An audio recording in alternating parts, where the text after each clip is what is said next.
Assalamualaikum warahmatullahi wabarakatuh. A'udzu billahi minasy syaithanir rajim.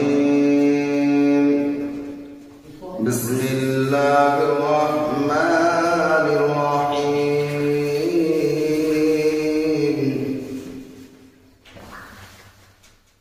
Ya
আল্লাহ বলছেন মনোনীত নিশ্চয় মনোনীত ধর্ম হলো আপনার ইসলাম।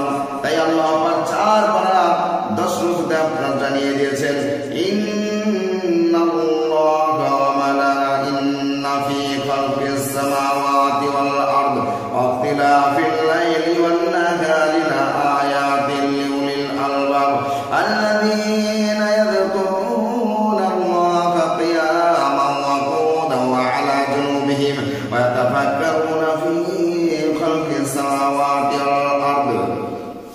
আল্লাহ কোরআন পাকের মধ্যে একের পর এক জানিয়ে দিয়েছেন 4 পারা 10 রুকুতে আল্লাহ কি বলছেন ইন্না মানে হলো নিশ্চয়, ফি মানে হলো মধ্যে, ইন্না ফি খালকিস সামাওয়াতি ওয়াল আরদ। আল্লাহ পাক বলছেন আমি এমন ভাবে সৃষ্টি করেছি কাদেরকে, আসমান এবং জমিন।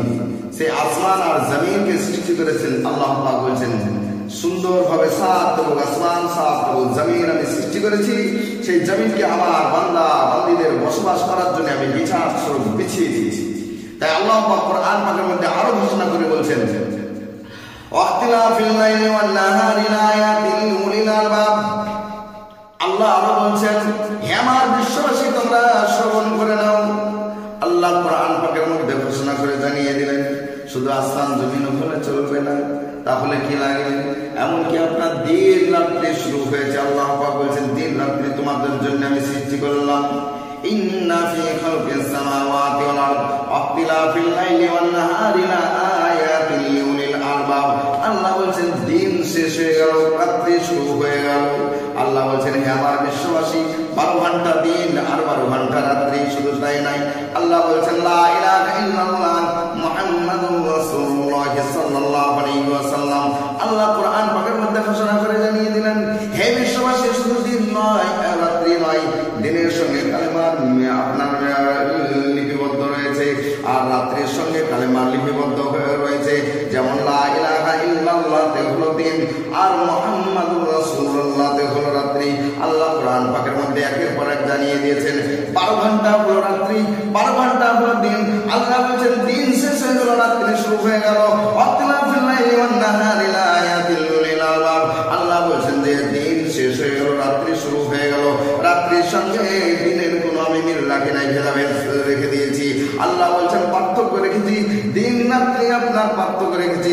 তাই আল্লাহ পাক কোরআন পাকের মধ্যে আবারও জানিয়ে দিয়েছেন হে বিশ্ববাসী তোমরা শ্রবণ করো ইন্না ফি খালকিস সামাওয়াতি ওয়াল আরদ ওয়া ইখতিলাফিল লাইলি ওয়ান নাহারি লাআয়াতিন লিউলিল আলবাব আল্লাযীনা ইয়াযকুরুনা আল্লাহা। তাই আল্লাহ বলছেন বান্দা আমাকে স্মরণ করো, তোমাদের জন্য দিন রাত্রি সৃষ্টি করলাম, জমিন আসমান সৃষ্টি করলাম, এমনকি আমার জন্য স্মরণ করো। বলে কিভাবে স্মরণ করবো? আল্লাহ কোরআন পাকের মধ্যে ঘোষণা করে জানিয়ে দিলেন আল্লাযীনা ইয়াযকুরুনা আল্লাহা কিয়ামান। যেখানে ইয়াযকুর মানে হলো আল্লাহকে জিকির করা। আল্লাহর জিকির করবেন তো করবেন বাবা, জীবন কিভাবে? ও আমার সোনার চাঁদ বন্ধু আমার ভাইয়েরা, আল্লাহকে আল্লাহ জিকির করতে হলে কি করতে হবে? দাঁড়িয়ে দাঁড়িয়ে আমরা নামাজ শ্রবণ নামাজ পড়ি, সেই নামাজের মধ্যে আল্লাহ পাক বলছেন আমাকে স্মরণ করো। সেই আল্লাহ বলছেন যে আমার বান্দা বান্দীদের মধ্যে যদি দাঁড়িয়ে জিকির না করতে পারে, আল্লাহ দিয়ে আপনার এমনকি আল্লাযীনা ইয়াযকুরুনা আল্লাহা কিয়ামান। আল্লাহ বললেন দাঁড়িয়ে দাঁড়িয়ে জিকির করো। দাঁড়িয়ে যদি না পারা যায় ওয়া কিয়ামান ওয়া কুদাও, ও আমার বান্দারা তোমরা বসে বসে আমার জিকির করো, কিন্তু আমাকে ভুলে যেও না। আলা তাকনাতুন রাহমাতিল্লাহ, আমার রহমত থেকে তোমরা বঞ্চিত হও না। আল্লাহ কোরআন পাকের মধ্যে আবারও বলছেন ও আমার বিশ্ববাসী বান্দারা তোমরা শুনে নাও, যদি দাঁড়িয়ে জিকির করতে না পারো, বসে যদি জিকির না করতে পারো, তাহলে ওয়া আলা জুনুবিহিম, সঙ্গে সঙ্গে আল্লাহ পাক আবার বললেন বান্দাদের জন্য শুয়ে শুয়ে আমাকে বান্দা তুই আমাকে স্মরণ কর। আল্লাহ বলছেন একবার যদি আমাকে স্মরণ করে বান্দা বলে আল্লাহ বলে ডাকে, আমি বান্দাকে 10 বার আমি বান্দা বলে ডাকি। 10 বার আল্লাহকে আল্লাহ বলছেন আমি বান্দাকে ডাকি। একবার যদি বান্দা নামাজ পড়তে যায় আল্লাহু আকবার বলে আপনার নিয়ত করে নিল, রুকুতে গেল সুবহান রাব্বিল আযীম সুবহান রাব্বিল আযীম, আল্লাহ বলছেন বান্দা তোমার জন্য আমি এত খুশি হয়ে যাই। যখন বান্দা সিজদায় চলে যায় সুবহান রাব্বিল আলা সুবহান রাব্বিল আলা সুবহান রাব্বিল আলা, আবার আল্লাহ বলছেন বান্দা রে তুই আমাকে একবার নয় 2 বার নয় 3 বার আমাকে স্মরণ করেছিস, আমি তোকে একবার নয় 2 বার নয় 10 বার নয় 30 বার তোকে আমি বান্দা বলে আমি স্মরণ করি। 10 বার, কতবার? 10 বার নয় 30 বার। আল্লাহ কোরআন পাকের মধ্যে আরো ঘোষণা করে জানিয়ে দিয়েছেন, দুনিয়ার মানুষ এমনকি আমরা হযরত আপনার ঈসা নবী আল্লাহকে বললেন, আল্লাহ মাবুদ, আমি এমন একজন ব্যক্তি, আমি আল্লাহ, তুমি আমাকে নবী করে সৃষ্টি করেছো। হযরত ঈসা নবী বললেন, আল্লাহ, আমি আমার মতন বড় আর কেউ নাই ইবাদতে করতে, আমার মতন হয়তো আমার বড় আর কেউ নাই। হযরত ঈসা আলাইহিস সালাম আল্লাহ বলেন, ঈসা তোমার ভুল ধারণা। সঙ্গে সঙ্গে হযরত ঈসা আলাইহিস সালামকে বললেন, পথ অতিক্রম করো। কিছু দূর যাওয়ার পরে পথ অতিক্রম শুরু করলেন। কিছু দূর যাওয়ার পরে আল্লাহ বলেছেন, মাবুদ, আর কত দূর যাবো একবার আপনি বলে দিন। হযরত ঈসা আলাইহিস সালাম বললেন, মাবুদ, আর কত দূর যাবো? আল্লাহ সঙ্গে সঙ্গে বললেন ঈসা নবীকে, হে ঈসা নবী, তোমাকে আমি দাঁড়াতে বলে নাই, আমি থামতে বলে নাই, অতএব তোমাকে কখনোই আমি বলে নাই ওই জায়গায় দাঁড়িয়ে যাও, অতএব তোমাকে চলতে বলেছি, চলতে শুরু করো। হযরত ঈসা নবী অটোমেটিক আপনার চলতে শুরু করলেন, রাস্তা অতিক্রম করে যায়। কিছু দূর যাওয়ার পরে যেতে যেতে আপনার যাওয়ার পরে দেখে সুবহানাল্লাহ, রাস্তার মধ্যে স্থলে আপনার একটা বিরাট সফেদ পাথর। সেই পাথরটা দেখে আপনার হঠাৎ আচানক দাঁড়িয়ে গেলেন হযরত ঈসা নবী। ঈসা নবী চিন্তা করলেন, সুবহানাল্লাহ, এত সুন্দর সফেদ পাথর, সাদা পাথর, এই পাথরটা মনে হয় যে আমার বাড়িতে নিয়ে গেলে আমি খুব ধন্য, পাথরটা নিয়ে গেলে বাড়িতে ধন্য। উনি চিন্তা করছেন যে আমি নিয়ে যাবো। উনি আপনার খুব চেষ্টা করলেন তোলার জন্য, কিন্তু তুলতে পারলেন না। আল্লাহ পাক কোরআন পায়, আল্লাহ পাক ঈসা নবীকে বললেন, হে ঈসা নবী, তোমার ক্ষমতা নাই এই পাথর তোলার মতো। হযরত ঈসা নবী আল্লাহকে প্রশ্ন করলেন, মাবুদ, আর কত দূর যাবো? হযরত ঈসা নবী বলার সঙ্গে সঙ্গে আল্লাহ বললেন, যে জায়গাতে তুমি দাঁড়িয়ে আছো, তোমার যে মনের আকাঙ্ক্ষা আবেগ যে আমি পাথরটা বাড়িতে নিয়ে যাব, কিন্তু না না না, ওই মুহূর্তে ওই জায়গায় দাঁড়িয়ে থাকো। বলে, আমার থেকে জ্ঞানী মানুষ কোথায় আছে? আমার থেকে ইবাদত করনেওয়ালা কোথায় আছে? আল্লাহ আপনি একবার বলুন। হযরত ঈসা নবী বললেন, যে জায়গায় তুমি দাঁড়িয়ে আছো ওই জায়গায় তুমি দাঁড়িয়ে থাকো। হযরত ঈসা আলাইহিস সালাম দাঁড়িয়ে আছেন। আল্লাহ বললেন, সুবহানাল্লাহ। আর আল্লাহ পাক বললেন যে, ও ঈসা নবী, তুমি যে জায়গায় দাঁড়িয়ে আছো দাঁড়িয়ে থাকো। হযরত ঈসা আলাইহিস সালাম বললেন, মাবুদ, কতক্ষণ ধরে দাঁড়িয়ে থাকবো? আমি ওই জায়গায় দাঁড়িয়ে আছি। সঙ্গে সঙ্গে বললেন, আল্লাহ, এই পাথরের ভিতরে কি আছে আমি জানি না, বুঝতে পারি না। আল্লাহ পাক বললেন, ঈসা নবীকে তুমি কি দেখতে চাও? হযরত ঈসা নবী বললেন, হ্যাঁ হ্যাঁ, আমি দেখতে চাই। হযরত ঈসা নবী সঙ্গে সঙ্গে আপনার করলেন কি, একটা আল্লাহ পাক বললেন, তোমার হাতে আল্লাহ আসা আছে, লাঠি আছে, পাথরের উপরে আঘাত করো। যেমন বলা, পাথরের উপরে আঘাত করো। সঙ্গে সঙ্গে আপনার পাথরের উপরে আঘাত করলো। আঘাত করার সঙ্গে সঙ্গে পাথরটা দুই খণ্ড হয়ে গেল।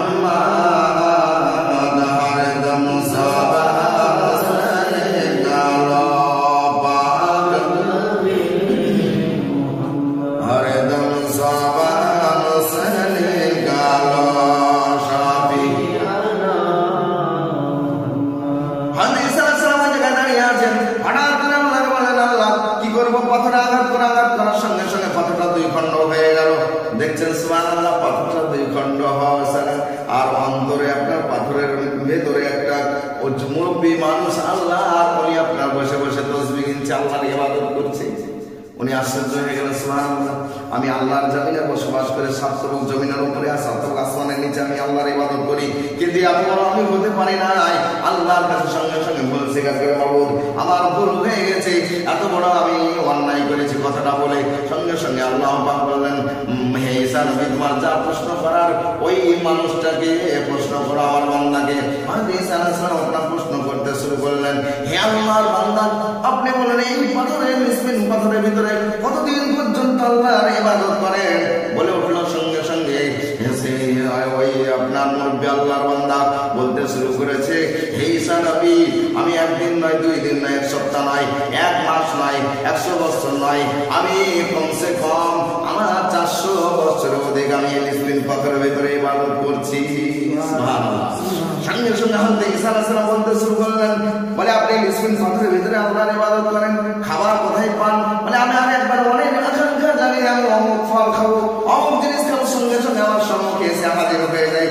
আমার খেতে আমার চা লাগে না, চাওয়া পাওয়া লাগে না, আল্লাহর দরবারে আমি দোয়া করি, আল্লাহর ইবাদত করি। আমি খাবারের আশা করি না, মনের আকাঙ্ক্ষা, আবেগ, মনের আপনার তৃষ্ণা, পানির যদি আপনার পিপাসা লাগে সঙ্গে সঙ্গে পানি হাজির হয়ে যায়। সুবহানাল্লাহ, পানি হাজির হয়ে যায় সঙ্গে সঙ্গে। এমনকি আপনার হয়তো ঈসা নবী প্রশ্ন করলেন, ঈসা নবী প্রশ্ন করছেন, সুবহানাল্লাহ, হে আল্লাহর বান্দা আপনি বলুন যে এই লিসবিন পাথরের কিভাবে প্রবেশ করলেন?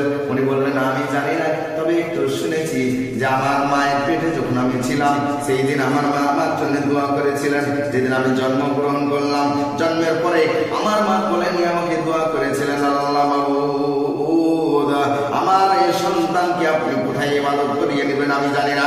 পৃথিবীর কোনো মানুষ, কোনো পশু পাখি কেউ জানে দেখতে না পায়, এমনকি গাছ কেউ জানে দেখতে না পায়, এমনকি কোথায় ইবাদত করাবেন আমি জানি না। আমি মায়ের সন্তানের জন্য দোয়া করি, আল্লাহ আপনি বলেছেন মায়ের দোয়া সাত আসমান ভেদ করে আপনার দরবারে পৌঁছে যায়, তাই আমি মা দোয়া করি, সঙ্গে সঙ্গে সেই মায়ের দোয়া সাত আসমান ভেদ করে আল্লাহ কবুল করে নিলেন। আর ওই মায়ের সন্তানকে লিসবিন পাথরের ভিতরে আল্লাহ ইবাদত করিয়ে নিলেন। কতদিন? 400 বছরের অধিক আল্লাহ ইবাদত করিয়ে নিলেন। বাবা ও আমার সনাতন বন্ধু, আমার বাপজি আমার, যে আপনার এমন কি ওই লিসবিন পাথরের ভিতরে ইবাদত করলো কার দোয়ায়? মায়ের দোয়াতে। সেই মাকে আল্লাহ বলছেন জান্নাত জান্নাত তাতামিহুম মাহাতিহুম, জান্নাত তোমার বাপমার পদতলে। বাপ মাকে কখনোই পর করো না। বাপ মা চলে গেলে তারপরে মনে পড়ে সেই বাপ মার পদতলে জান্নাত। নবী বলেছেন একবার নয়, দুইবার নয়, হাদিস শরীফের মধ্যে 3 বার মায়ের কথা বলেছেন, একবার বাপের কথা বলেছেন। আল্লাহ নবী সাল্লাল্লাহু আলাইহি ওয়াসাল্লাম হাদিস শরীফের মধ্যে বলেন, ওয়া আন আবি হুরায়রা রাদিয়াল্লাহু আনহু قال قال رسول الله صلى الله عليه وسلم الحسن والحسين سيدا شباب اهل الجنه। হে আমার বিশ্ববাসী, নওজওয়ানদের জন্য হাসান এবং হুসাইন আল্লাহর নবীর দুই নাতির দরওয়াজার চৌকাঠের উপরে দাঁড়িয়ে আছেন। হে আমার সারা বিশ্বের আল্লাহর নবীর উম্মতেরা, ওই জান্নাতে যাবে নওজওয়ানি অবস্থায়, কেউ বুড়াপা অবস্থায় জান্নাতে যাবে না, নওজওয়ানি অবস্থায় জান্নাতে যাবে। ওই জান্নাতে যাওয়ার জন্য আল্লাহর নবীর দুই নাতি হাসান এবং হুসাইন পার করবেন সেই সন্তান আপনার আল্লাহর বান্দাদেরকে, আর মায়েদেরকে পার করবেন হযরত মা ফাতেমা জোহরা রাদিয়াল্লাহু তাআলা আনহা। শোনাচ্ছেন বন্ধু আমার, ভাইয়ার আমার, আর বেশি নয়, আপনার বিলম্ব করে নয়, আপনার ওয়াকিল আলহামদুলিল্লাহি রাব্বিল আলামিন। আসসালামু